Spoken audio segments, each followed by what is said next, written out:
ఓం సహనా భవతు సహనౌ భునక్తు సహ వీర్యం కరవావహై తేజస్వినావధీతమస్తు మా విద్విషావహై.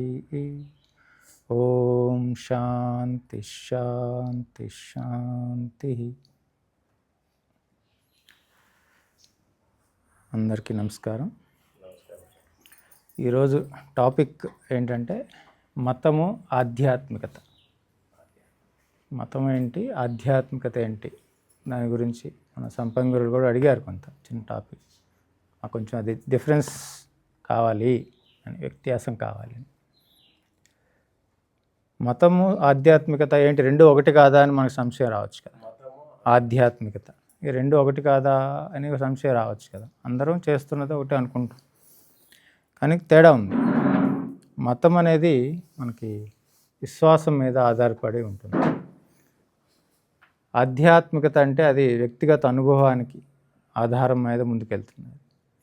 మతంలో ఏంటి, ఎన్నో నియమ నిబంధనలు, నిర్దిష్టంగా రూల్స్ ఉంటాయి, ఇలా చేయాలి, ఇలా చేయాలి అని. ఆధ్యాత్మికలో అంత బద్ధంగా అయిన నియమ నిబంధనలు ఉండవు. నియమాలు ఉంటాయి, సాధనలు ఉంటాయి, కాకపోతే దానికి కొంత స్వేచ్ఛ ఉంటుంది.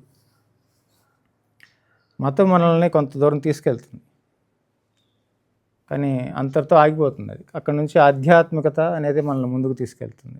ఎందుకంటే అక్కడికి మన జీవిత గమ్యమైన మోక్ష ధామానికి, అంటే పరమమైన స్వేచ్ఛ మోక్షం అంటాం కదా, దానికి తీసుకెళ్ళాలి అంటే ఆధ్యాత్మికతను ఆశ్రయించాల్సింది. ఈ మతం ఏంటంటే ఇక మనకి ఆరంభంలో మనకి ఒక నైతిక విలువలను ఇచ్చి సమాజంలో ఒక ఐక్యతను తీసుకొస్తుంది. ఆధ్యాత్మికత అంటే అది ఒంటరి ప్రయాణం లాగా, ఎవరికి వాళ్ళు వాళ్ళ సాధనలను పట్టుకొని వ్యక్తిగత అనుభవంగా ముందుకెళ్ళటం. అది ఎప్పుడు గురువు శిష్యుల మధ్య ఉంటుంది. అది ఆధ్యాత్మికత అనేది. మతం అనేది ఒక సమూహాన్ని కలుపుకుంటూ కొన్ని నియమాలు, ఎందుకంటే ఆ వ్యక్తిలో ఒక డిసిప్లిన్ రావాలి కదా, డిసిప్లిన్ తీసుకొస్తుంది. అంటే క్రమశిక్షణ, ఆ శరీరానికి మనసుకి ఒక క్రమశిక్షణ తీసుకొస్తుంది. అది దానికి ఉపయోగపడుతుంది.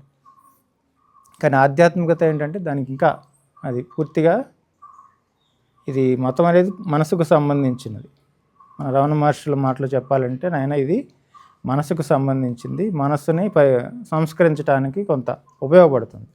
ఆధ్యాత్మికత అంటే పూర్తిగా ఆత్మీయమైనది, ఆత్మ అనుభవం వైపు తీసుకెళ్లేది ఆధ్యాత్మికత అని వ్యత్యాసం.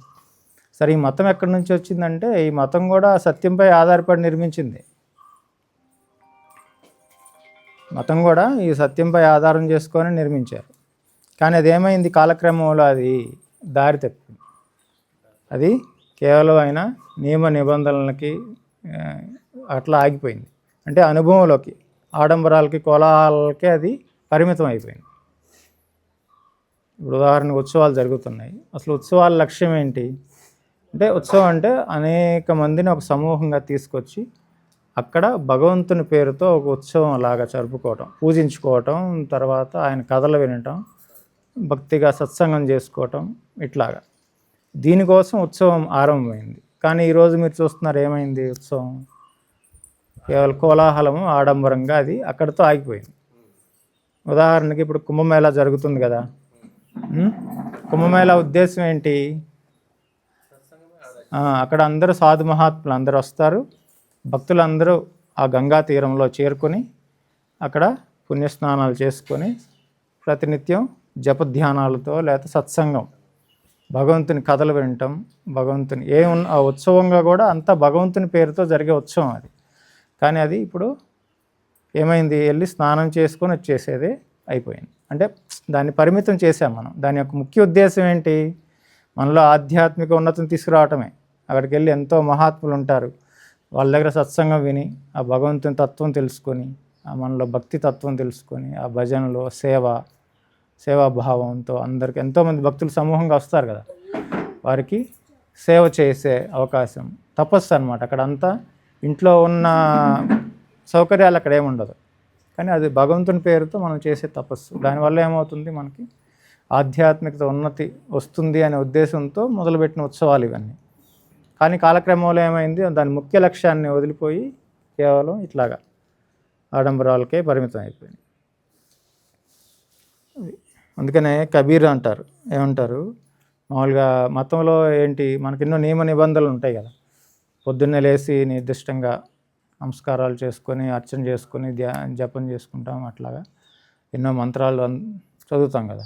ఇప్పుడు కూడా మనం మంత్రాలన్నీ చదువుకొని వచ్చాం ఇక్కడికి, అన్నీ చదువుకొని వస్తాము. కానీ ఆయన అంటాడు, నాయన అన్నీ చదువుతున్నారు మీరు, ఈ 2 అక్షరం అనేది మీ దగ్గర లేదు, ఈ 2 అక్షరాల అనేది మీ దగ్గర లేదు. అదేంటి, ప్రేమ. ఆ భగవంతుని పట్ల ప్రేమ భావం మీలో లేదు. మీరు అన్నీ చదువుతున్నారు, అంతా చాంటింగ్లు అన్నీ చేసుకుంటున్నాం, స్వాధ్యాయం అంతా చేసుకుంటున్నాం కదా. స్వాధ్యాయం యొక్క ఉద్దేశం ఏంటంటే, అది దాని యొక్క పూర్తి అంతరార్థంలోకి స్వాధ్యాయం చేసుకోవటం మతాచారం అనుకుందాం.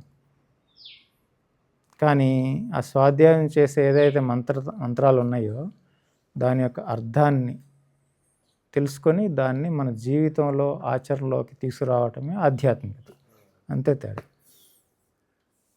దీంట్లో అధికంగా బద్ధమైన నియమాలు ఉండవు, దాన్ని ఒక మనశ్శుద్ధి అంటారు కదా, అంతే చాలు. అదే వివేకానంద స్వామి ఏమని చెప్తారంటే, ఆయన మతం భగవంతుని విశ్వసించమంటుంది, ఆధ్యాత్మికత ఏమంటుంది, భగవంతుని అనుభవించమంటుంది. అది ఎలాగా అంటే, మనకి ఎన్నో ఆచారాలు చిన్నప్పటి నుంచి మనకి ఎందుకు ఇచ్చారు ఆచారాలు, నిబంధనలు, ఇలా చేయాలి, ఇది ఇలా చేయాలి, మంత్రం తప్పుకోకుండా చదవాలి, ఇవన్నీ ఎందుకు మనకు పెట్టారు అంటే, మనలో క్రమశిక్షణ రావటానికే కదా. లేదంటే మనం ఎట్లా పడితే అట్లా జీవిస్తాం. మనిషి ప్రకృతిలో పుట్టాడు, ప్రకృతిలో ఎలా గడితే అలా జీవించకుండా కాదు. వీడికి ఒక లక్ష్యం ఉంది, మానవుడిగా పుట్టాడు అంటే వీడికి ఒక నిర్దిష్టమైన లక్ష్యం ఉంది. వీడు ఆ లక్ష్యం చేరుకోవాలంటే వీడికి ఒక పద్ధతిగా జీవించాలి. అది మతాచారాల్లో అవన్నీ నేర్పుతారు. కానీ అదే అంతా అనుకోకూడదు. గురునానక్ గంగానది ఒడ్డున కూర్చొని ఉంటారు. అక్కడగా అంతా బ్రాహ్మణులు వాళ్ళంతా వస్తారు. వచ్చి సంధ్యావందనం సూర్యుడికి అర్ఘ్యం అర్పిస్తూ ఉంటారు. వాళ్ళు తూర్పును తిరుగుతారు కదా, తూర్పు తిరిగి అర్ఘ్యం అర్పిస్తూ ఉంటారు. ఈయన ఉత్తరం తిరిగి ఉత్తరం తిరిగి ఈయన అర్ఘ్యం అర్పిస్తూ ఉంటారు. ఇదేంటి, నువ్వు ఎవరికి అర్ఘ్యం అర్పిస్తున్నావు అని అడుగుతారు వాళ్ళు. నేను ఇక్కడ నుంచి పంజాబ్ నీళ్ళు తీసుకుపోతున్నాను అంటాడు. పంజాబ్ నీళ్ళు తీసుకుపోతున్నాను నేను ఇక్కడ నుంచి అంటాడు. అసలు ఇక్కడ నుంచి పంజాబ్ నీళ్ళు తీసుకెళ్ళటం అవుతుందా అంటే, మరి ఎక్కడి నుంచి సూర్యుడికి నీళ్ళు ఇవ్వటం అవుతుందా అంటాడు. అంటే ఆయన చెప్పేది అంటే, మీరు చేసేది మనస్సు పెట్టి చేయట్లేదు, ఒక యాంత్రికమైన ఆచారంగా చేస్తున్నారు. అదే మనస్సు పెట్టి చేస్తారు అంటే భగవంతుడు మీకు లభ్యమవుతాడు అనేది అన్నమాట ఉద్దేశం. అంటే ఈ మతం అంటే దాన్ని విమర్శించడానికి కాదు, అందరం ఏదో ఒక మతంలో పుట్టిన వాళ్ళమే కదా, ఏదో ఒక మతానికి చెందిన వాళ్ళమే. కానీ దాని యొక్క ముఖ్య ఉద్దేశం ఏంటి, సత్యశోధన. మనం ఆయన పరమైన ఈ మానవ జీవితం ఏంటి, జన్మం ఏంటి, మరణం ఏంటి, భగవంతుడు ఏంటి, ఈ సృష్టి యొక్క రహస్యం ఏంటి అని సత్యాన్వేషణ చేయటమే ఆధ్యాత్మికత యొక్క లక్ష్యం.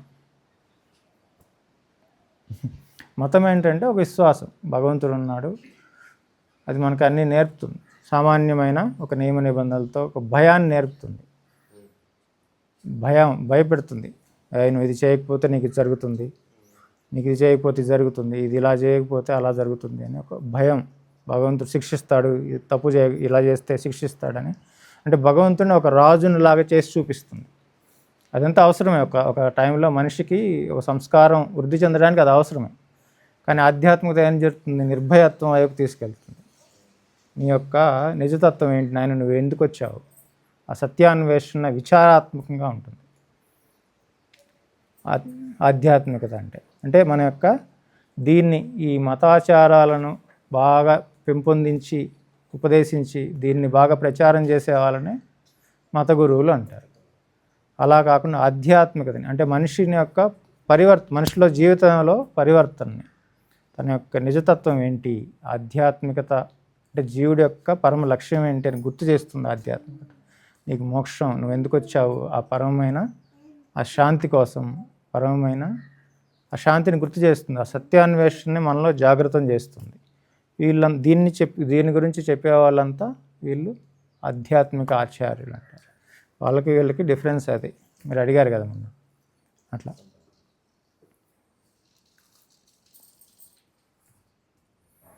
ఇది మతానికి మనం క్లుప్తంగానే చెప్పుకున్నాం.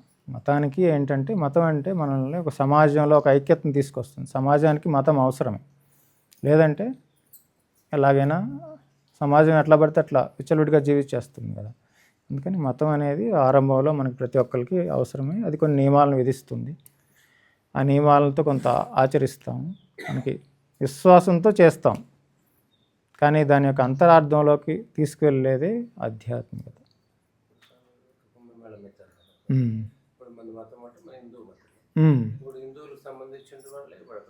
అక్కడ కార్యక్రమానికి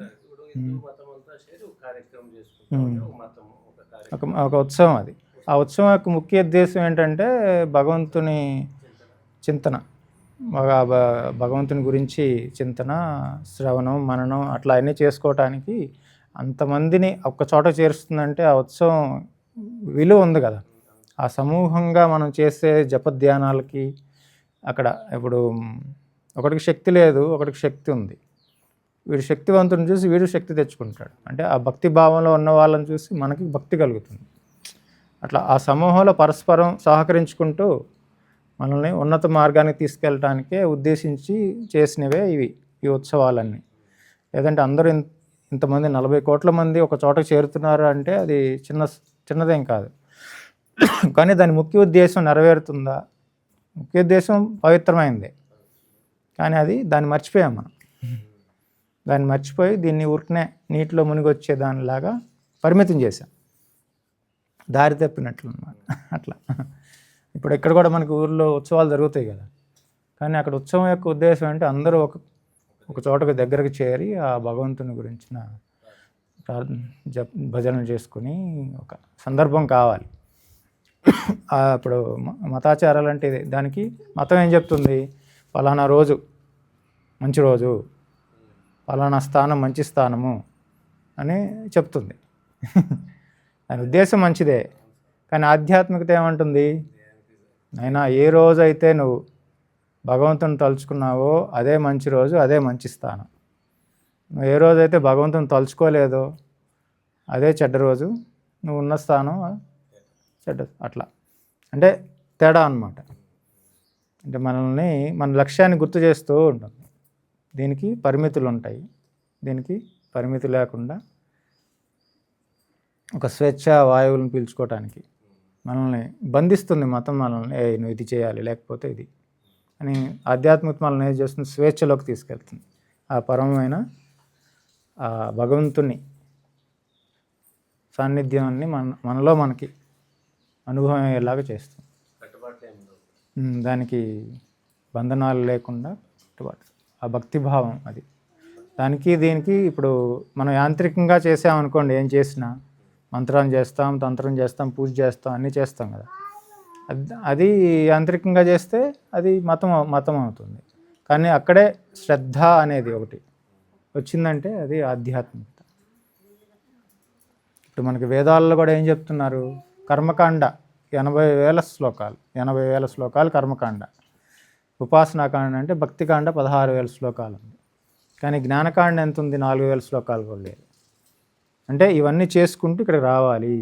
మతం యొక్క ఉద్దేశం ఏంటంటే నిన్ను నీ లక్ష్యానికి, ఆధ్యాత్మికతలోకి నీకు సంస్కారం, బలం రావాలి కదా, మనస్సుకి నిర్దిష్టమైన శక్తి రావాలి కదా. ఆ శక్తిని నీకు మతం ఇస్తుంది, కానీ దానికి పరిమితి ఉంది. ఇది ఎలాగంటే బాహ్యమైన శరీరం లాగా. ఇప్పుడు ఈ ఆశ్రమం ఉందంటే శరీరం లాగా, అని గురువులు, లోపల ఉన్న గురువులు అంటే ఆత్మలాగా. అది ఆత్మ వైపు తీసుకెళ్లేదే ఆధ్యాత్మికత. ఇది బాహ్యంగా ఈ ఆశ్రమం వరకు తీసుకొచ్చేది. అట్లా ఆచారాలు, వ్యవహారాలు ఇవన్నీ ఏంటంటే మనకి ఎక్సర్సైజ్ అన్నమాట. వచ్చేవారికి ఇవన్నీ ఒక మార్గం, సాధన. ఈ బాహ్యరూపం, ఆధ్యాత్మికత యొక్క బాహ్య రూపమే మతం. దాని ఆంతరిక రూపం ఏంటి అంటే ఆత్మ ఏంటంటే ఆధ్యాత్మికత. ఆధ్యాత్మికత అంటే ఏంటి?